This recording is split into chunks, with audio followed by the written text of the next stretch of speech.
Hi, Brett here, back with Tabletop Sagas, and today I've got something new for you to have a bit of a look at.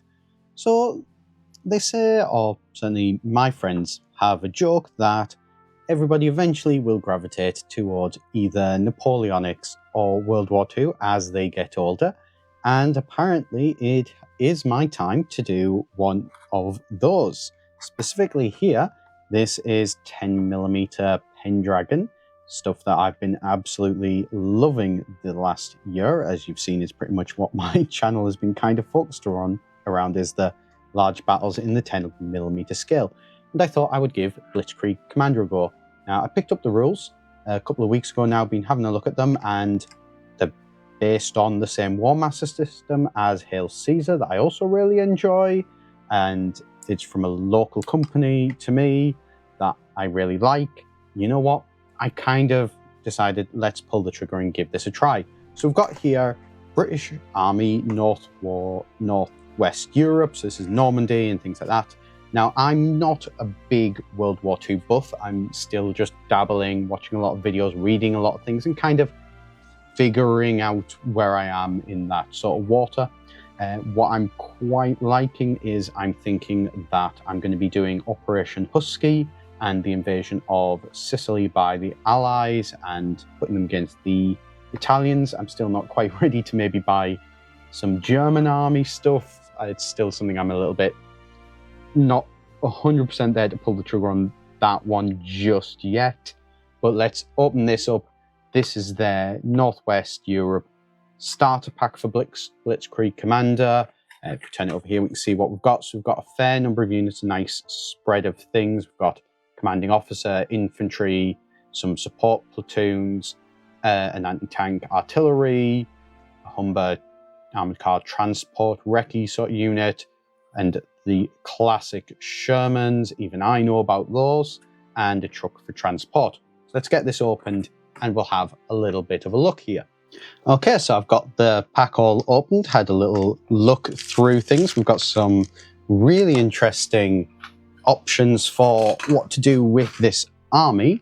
Well, actually not massive interesting, but a good starting point, I think. So we've got all of our, let's just get some of these out. Tank treads. I'm kind of just doing this a little bit as you go sort of thing.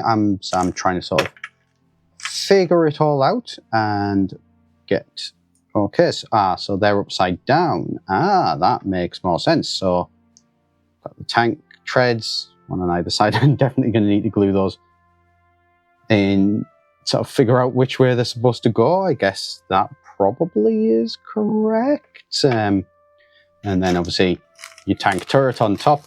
There's something about, you know, this reminds me of like playing with little army men when I was younger. Those big packs of just, you know, the really cheap plastic from China, but absolutely loved them. And there is definitely that, but maybe a bit high, well, not maybe, definitely a bit higher quality in these. There we go, that's my first ever Sherman. That's obviously not quite ready just yet, but it is, you know, it needs gluing, it needs painting and all that. That shouldn't take too long to put together.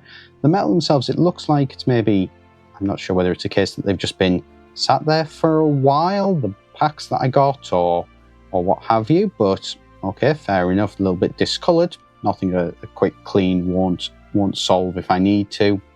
And we can see here that there's absolutely amazing detail on these for them being a 10mm tank, you know, with all of the little shovel there on the side, and see how a bit more of how they look. And you could obviously leave the turrets off and they can still swivel, but I think I'm gonna be gluing mine down. And there we go, and let's have a look. So I think for this first video, I'm not going to focus too much on the infantry. I've done quite a lot of infantry on the channel so far, and I will look at these in the relatively near future. But I think that the big draw for World War II is the mixed arms element and getting things like this onto the table. Oh, that's something, I tell you what, that's got some weight to it. You threw that at somebody's head, they would definitely, they'd know about it if it clipped them. But yeah, so I think these are going to be probably what I'm going to focus on first. Get the tanks and get the armoured car and the truck painted up first.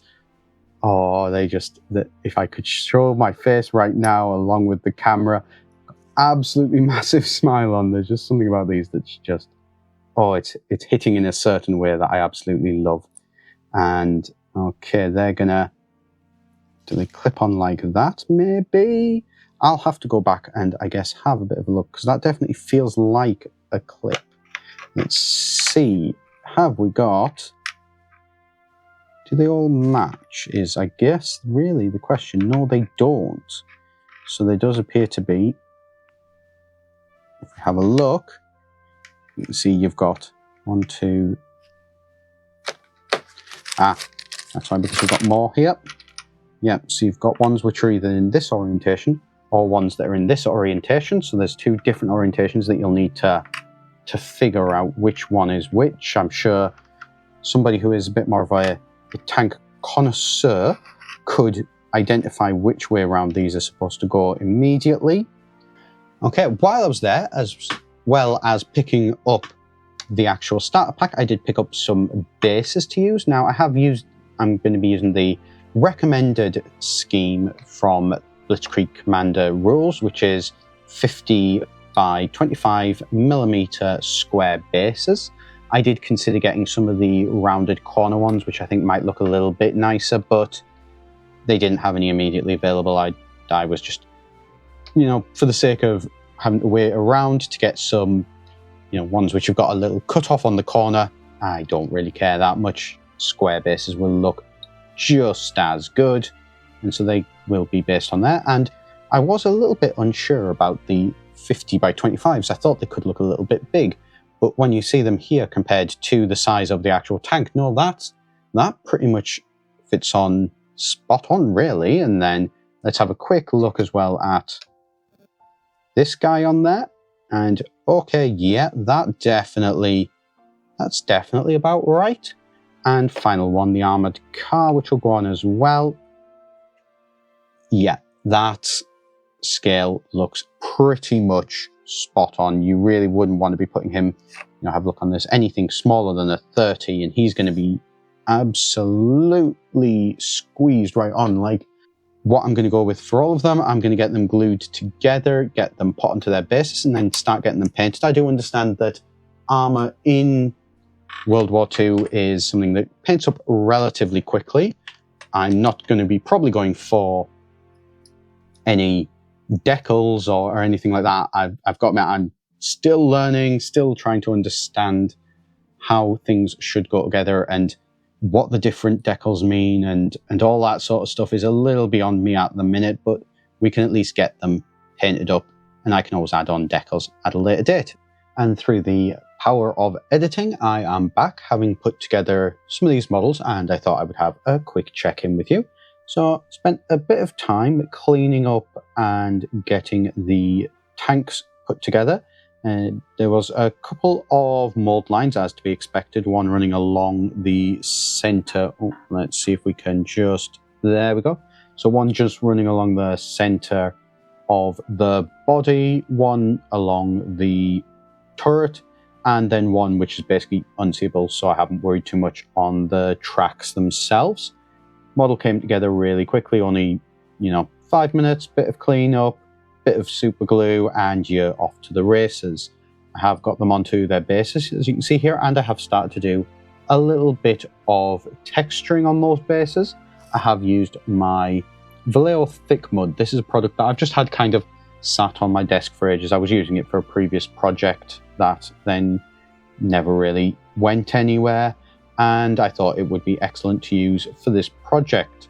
Now, I have on this very much focused on not trying to get 100% coverage on the bases.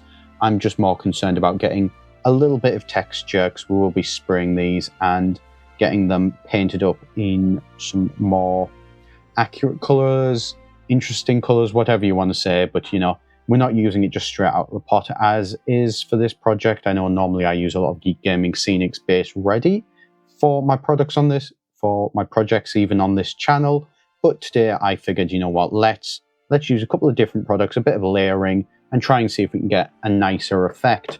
So that's how my first couple of Shermans look. I've also got my, I believe, is this a Hummer lightly armored car that I've got put together as well. Again, really nice single mold line that needed cleaning up around the main body of the car, and then another one on the turret. They are a little bit fiddly. I did find some of these areas in here between these boxes and the tires needed a little bit of clipping to take away some excess metal, but again, generally all pretty good. And you will notice, and I'm not sure how much this is going to come through in the final one, but I've done it anyways. I did actually, after basing them, drag the model through the mud just to clear away a track to give a sense of the actual tires having moved through the mud. Like I say, I'm not sure if that's going to show up when we actually come to the painting, but it's there anyway, and we shall see. And then final one that I've done, I've got my truck here all based up. Again, similar thing. This one came in a single piece, so it was nice and clean, just to clean up that, nice and easy, just to clean up that single mold line and get it also onto its base.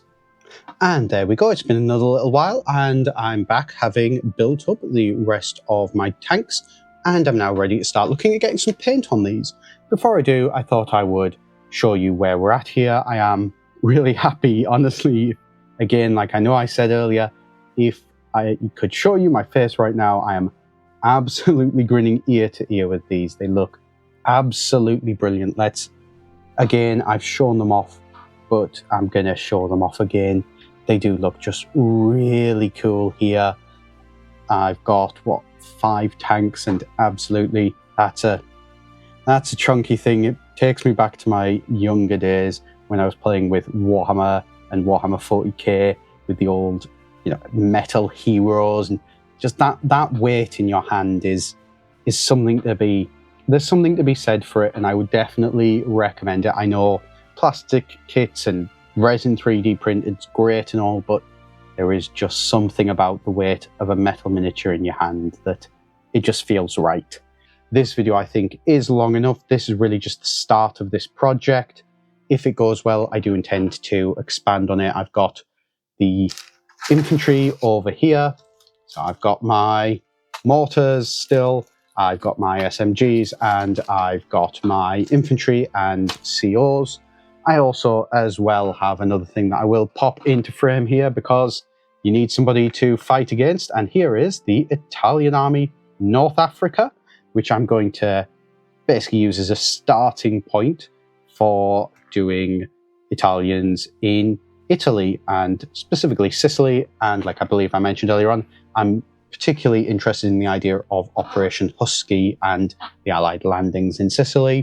So that's where I'm going to be taking this project to start off with, at least. I will be coming back in very short order with this, with a painting video though. If you do want to see how these Pendraken miniatures paint up, be sure to hit that subscribe button and keep an eye out for that in the coming days. Until then though, I'm Brett. Thank you very much for watching today, and I will see you in the next one.